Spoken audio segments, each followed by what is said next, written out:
இன்னைக்கு ஸ்வர்ணலதா அம்மாவுடைய பர்த்டே.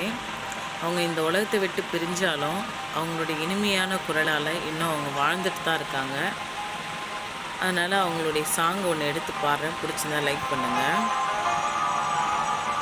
கண்ணீரிண்டில் நூறு வெண்ணிலாக்கள் தோன்றும், ஆனாலும் மணல் பாயும்,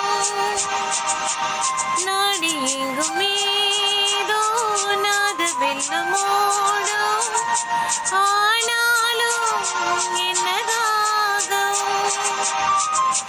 மேசி நிற்கும் வண்ணம் தீ வளர்த்ததென்ன,